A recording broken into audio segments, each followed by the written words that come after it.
같이 기도함으로 새벽기도 시작합니다. 하나님, 우리의 마음을 아버지 앞에 드립니다. 우리의 마음 가운데 찾아오셔서 정말 마구간 같고 때로는 쓰레기통 같고 번잡하고 온갖 불안과 질투와 걱정과 근심과 눈물과 원망이 가득한 그 마음 가운데 하나님의 보물을, 하나님의 성령을 임하게 하사 다시 한번 다르게 보고 다르게 살고 다르게 생각하며 반응할 수 있는 우리의 삶이 될 수 있도록 주님 인도하여 주옵소서. 예수님 이름 받들어 기도합니다. 아멘. 오늘 말씀은 요한복음 19장 17절에서 27절까지의 말씀입니다. 요한복음 19장 17절에서 27절까지의 말씀입니다. 그들이 예수를 맡으며 예수께서 자기의 십자가를 지시고 해골, 히브리 말로 골고다라는 곳에 나가시니 그들이 거기서 예수를 십자가에 못 박을새 다른 두 사람도 그와 함께 좌우편에 못 박으니 예수는 가운데 있더라. 빌라도가 패를 써서 십자가 위에 붙이니 나사렛 예수 유대인의 왕이라 기록되었더라. 예수께서 못 박히신 곳이 성에서 가까운 고로 많은 유대인이 이 패를 읽는데 히브리와 로마와 헬라말로 기록되었더라. 유대인의 대제사장들이 빌라도에게 이르되 유대인의 왕이라 쓰지 말고 자칭 유대인의 왕이라 쓰라 하니 빌라도가 대답하되 내가 쓸 것을 썼다 하니라.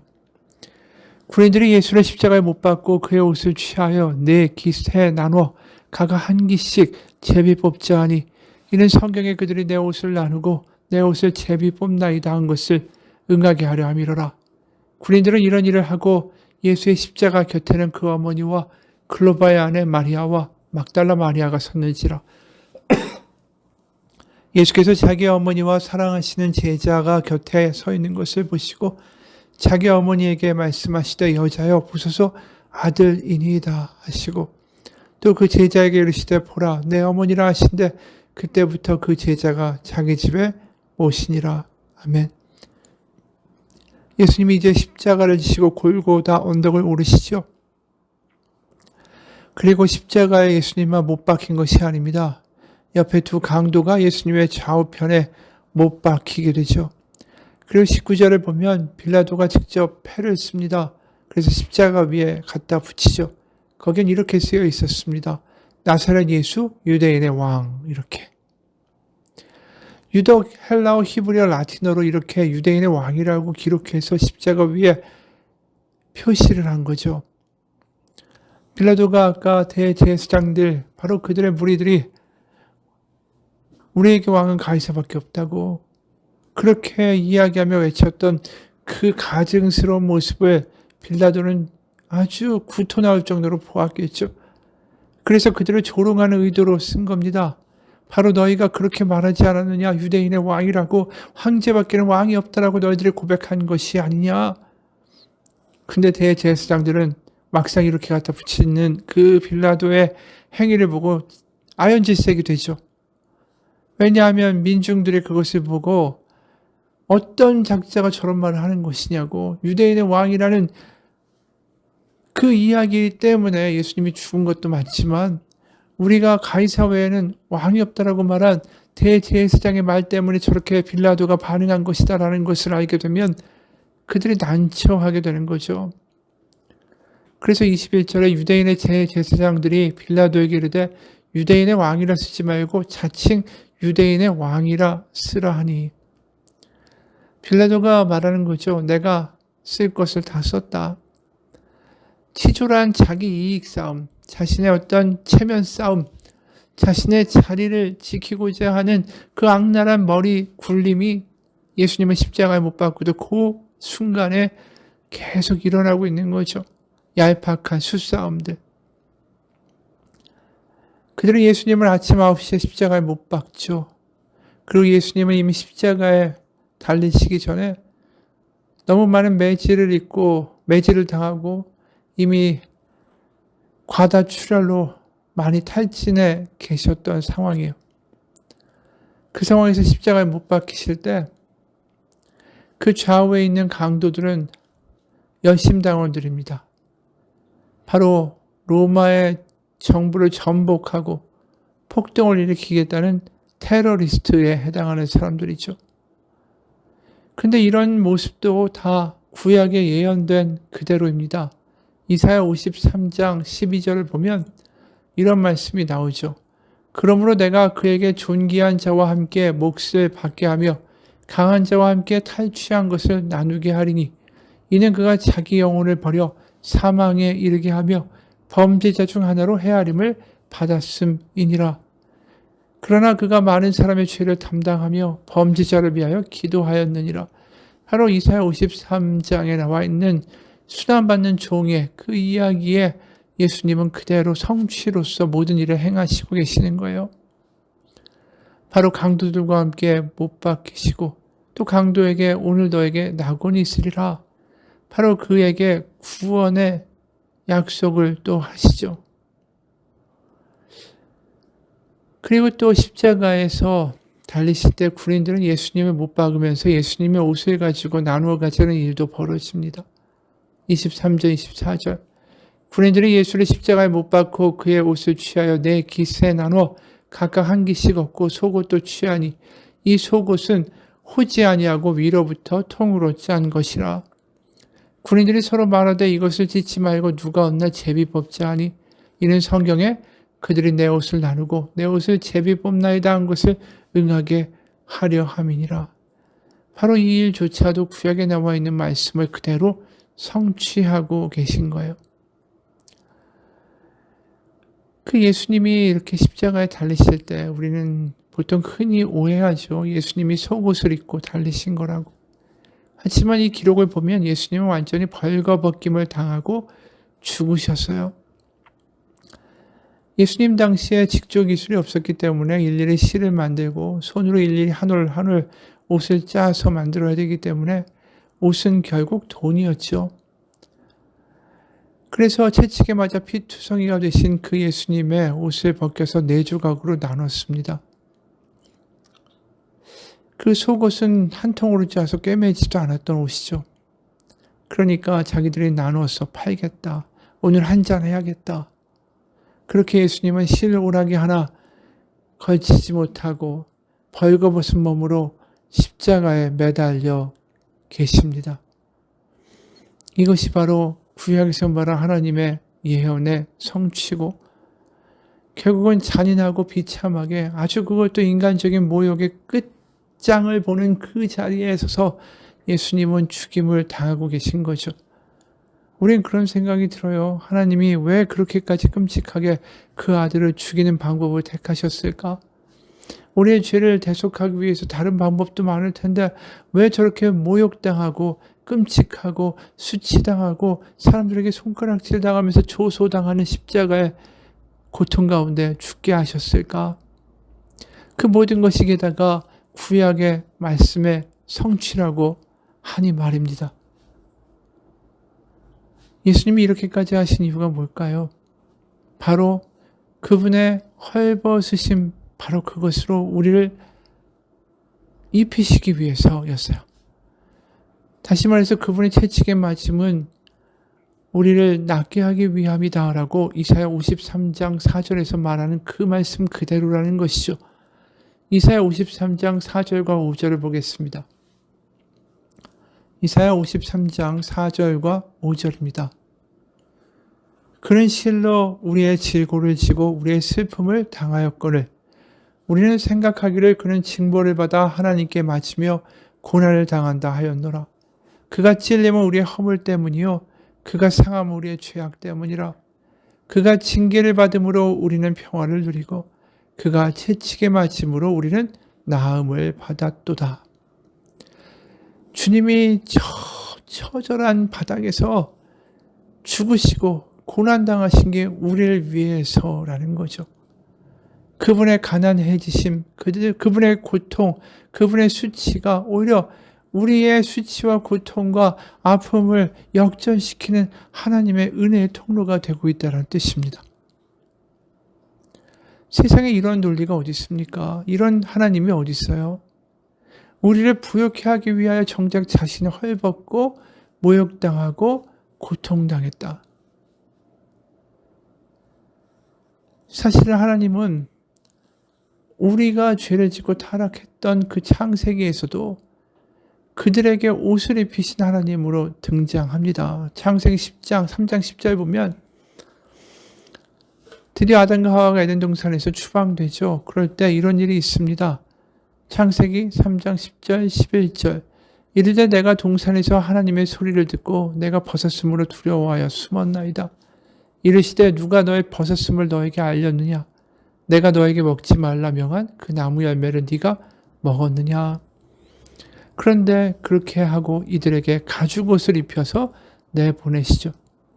죄 짓고 망가진 피조물이지만 하나님의 말씀을 거역한 자들이지만 그들을 그냥 보내실 수가 없었던 거예요. 예수님의 십자가에서 헐벗음은 이런 하나님의 마음을 보여줍니다. 바로 하나님의 자녀라는 그 옷을 입혀주기 위하여 정작 예수님은 헐벗고 채찍에 맞고 수치를 당하고 계신 거죠. 원래 아담과 하와가 선악과를 먹고 수치와 모욕에 두려워서 나무 뒤에 숨지 않았습니까? 그런데 우리의 모욕과 수치를 그 무서워하는 것들을 헐벗음을 배고픔을 배신을 다 예수님이 담당하시고 짊어지셨어요. 바로 그분이 우리의 모든 것들을 알고 고치신 거죠. 그분이 불안과 수치와 모욕과 헐벗음을 다 겪으심으로 우리의 그 모든 것들을 치유할 수 있는 기회를 만들어 주신 거예요. 왜요? 우리가 헐벗음을 더 이상 당하지 않고 모욕을 당하지 않고 수치를 당하지 않고 불안 가운데 당하지 않을 수 있는 유일한 이유는 뭡니까? 우리가 하나님의 자녀라는 것이 확증되고 느껴질 때 가능한 거죠. 하나님의 자녀인데 하나님이 먹이실 것이야. 하늘에 나는 새도 들의 들풀도 하나님께서 먹이시는데 자녀인 우리를 먹이시지 않을까? 그리고 불안과 걱정에서부터 자유롭게 되죠. 내가 하나님의 자녀고 하나님은 나를 지키신 나의 아버지시다라는 게 믿어진다면 바로 예수님이 십자가에 죽으심으로 하늘문이 열리고 십자가의 은혜가 바로 지성소의 휘장을 위에서 아래로 쪼개므로 우리가 하나님을 아버지라고 부를 수 있는 그 놀라운 특권과 은혜가 주어진 거 아닙니까? 하나님의 아버지라는 것을 알고 느끼고 감격하고 살아가는 그 순간에 더 이상 우리에게 헐벗음과 두려움과 모욕과 수치와 불안은 없습니다. 이게 다 어떻게 해서 이루어진 거라고요? 예수님이 십자가에서 불안과 걱정과 모욕과 수치와 헐벗음을 다 담당하셔서 우리의 모든 것들을 고쳐놓으신 거예요. 다 뒤바꿔 놓으신 거예요. 바로 우리에게 하나님의 자녀라는 그 옷을 입혀주기 위해서 하나님은 정작 그 아들을 헐벗게 하신 거죠. 여러분, 그렇게 해서 주시는 은혜가 하나님의 자녀고 그렇게 해서 우리에게 입히신 옷이 하나님의 자녀라는 옷입니다. 황제가 주는 옷, 세상 가운데 명품의 그 어떤 옷보다 더 고귀한 옷, 바로 그리스도라는 옷을 우리 가운데 주신 거죠. 바로 자녀에게 옷을 입히기 위하여 그 아들 예수 그리스도를 보내셔서 우리의 모든 것들을 담당하게 하시고 이제 새로운 의복, 새 옷을, 새 신을 씻겨주시는 우리 아버지가 하나님이시다라는 것입니다. 성경은 그래서 기록합니다. 로마서 13장 12절 밤이 깊고 낮이 가까웠으니 그러므로 우리가 어둠의 일을 벗고 빛의 갑옷을 입자. 14절입니다. 우리 주 예수 그리스도로 옷 입고 정욕을 위하여 육신의 일을 도모하지 말라. 우리에게 이미 주어진 새로운 옷이 있죠. 하나님의 자녀의 옷. 바로 빛의 갑옷, 바로 그리스도라는 옷 말입니다. 아담과 하와 두려워하고 불안해하고 모욕과 수치를 두려워하게 벌벌 벗어서 뒤에 숨었던 그 존재들에게 값없이 가죽옷을 입히셨던 것처럼 지금도 똑같이 아담의 후회로 벌벌 떨고 있고 두려워하고 있고 불안해하고 있고 질투하고 있고 어떻게 보면 더 큰 무화과 잎으로 우리를 가르고자 하는 그러한 우상 숭배를 하고 있는 우리들에게 바로 새로운 옷을 입혀주고자 예수님이 이 땅에 오신 거죠. 그리스도라는 옷 말입니다. 빛의 갑옷 말입니다. 자녀의 옷이라는 것입니다. 바로 탕자가 15장에서 누가복음 15장에서 집에 거짓골을 하고 돌아왔을 때 아버지가 말하는 것처럼 말입니다. 아버지는 종들에게 이르되 제일 좋은 옷을 내어다가 입히고 손에 가락지를 끼우고 발에 신을 신기라. 바로 십자가 예수님이 헐벗으심으로 우리에게 그리스도라는 가장 제일 좋은 옷을 입혀 주신 거예요. 그렇습니다. 우리가 스스로 의롭고 거룩하고 성령 충만하고 진리를 알고 그렇게 할 수 없어요. 오직 예수님의 헐벗으심으로 말미암아 우리가 그분의 옷을 입음으로 말미암아 평안과 구원과 안식과 살 수 있는 소망을 얻게 된 것입니다. 우리에게 주어지는 옷이 있어요. 바로 그리스도의 자녀, 하나님의 자녀라는 옷, 그리스도라는 옷을 우리 가운데 허락하여 주신 거예요. 바로 십자가에서 그 사랑으로, 그 피 흘림으로 입혀주시는 옷, 그 옷을 입는 순간 우리는 세상을 이겨낼 수 있는 하나님의 자녀로서의 소망과 확신과 감격을 가지고 살아가게 된다라는 거예요. 그분이 헐벗고 수치당하고 피 흘리심으로 말미암아 우리 가운데 입혀주신 하나님의 자녀라는 옷말입니다. 한 이야기를 소개하고 마치겠습니다. 다음 순서로 성의 차기가 있겠습니다. 사회자의 순서 속에 맞춰서 그날 목사 안수를 받는 목사님들은 성의를 꺼내기 시작했다. 목사님들이 보통 성찬식 할 때 입는 그 검은 가운을 성의라고 부르죠. 오늘은 나의 큰아들이 목사 안수를 받는 날이다. 안수식에 있는 오늘 새벽에 나는 병원에 계신 어머니를 먼저 만나고 왔다. 어머니에게는 꿈이 있었다. 그것은 어머니의 허리에서 나오는 잔손들이 대를 이어 주의 종이 되는 것이었다. 어머니는 딸 둘을 낳고 아들을 낳았다. 그 아들을 주의 종으로 소원하고 어려서부터 말씀과 기도로 양육했다. 그러나 애석하게도 6.25 전쟁통에 아들을 잃었다. 어머니의 꿈도 부서진 것이었다. 피난 후 어머니는 다시 기도하기 시작했다. 주님께 헌신할 아들을 달라고. 그러나 또 딸을 낳았다. 다시 아기라 잉태한 후 어머니의 각오는 단호해서 아들이든 딸이든 이 아이를 주님께 헌신할 종으로 헌신하게 기리겠다고 약속을 했다. 어머니의 약속을 받는 증거로 이 아이를 끝까지 단산하게 해달라고 기도했다. 10달 후 어머니는 아들이 아닌 딸을 낳았다. 그리고 어머니는 더 이상 아기를 잉태하지 못했다. 그래서 나는 어머니의 막내딸이었고 어머니의 꿈이었다. 내 딸의 아들이 드디어 목사가 된다. 오늘 새벽 병상에 누운 어머니는 나에게 어머니의 입술에 귀를 대라고 손짓했다. 어머니는 작은 목소리였지만 있는 힘을 다해서 분명히 말했다. 나는 내 소원을 다 이루었고 주님은 나에게 하신 약속을 다 이루셨다. 내 생전에 손자 성일이가 목사 안수를 받는 것을 볼 수 있게 해주신 주님을 찬양한다. 내 딸의 아들이 목사가 됐어. 그런데 그 감격스럽고 자랑스러운 내 아들의 목사 안수식에 성의를 준비하지 못한 것이다. 한 줄기 바람처럼 원망이 스치고 지나갔다. 우리 교회 성도들도 참 무심하지. 내가 병상에 누운 어머니께 다니느라 교회 일 하느라 눈코 뜰 새 없이 바쁜 거 알 텐데 성의를 미리 하나 준비해 줬으면 얼마나 좋았을까. 다른 목사님들은 모두 새 성의를 준비했는데 우리 아들은 아버지가 입었던 헌 옷을 입어야 하다니. 부스럭부스럭 소리를 내면서 비닐봉투 속에서 꺼낸 성의는 남편이 20년을 입은 옷이어서 보풀하기가 일어나고 앞 깃이 닳아 있었다. 나는 그것을 아들에게 입히기가 미안해서 잠깐 기도를 했다. 주님, 어미가 준비성이 없어서 오늘같이 복된 날에 아들을 실망시키게 됐습니다. 그때 주님이 말씀하셨다. 그 성의는 20년 전에 너의 남편이 입었고 오늘같이 축복된 날에 너의 아들이 입을 것이고 그리고 그 후에 아들의 아들이 입을 것이다. 나는 남편의 낡은 성의를 가슴에 안고 아들에게 다가갔다.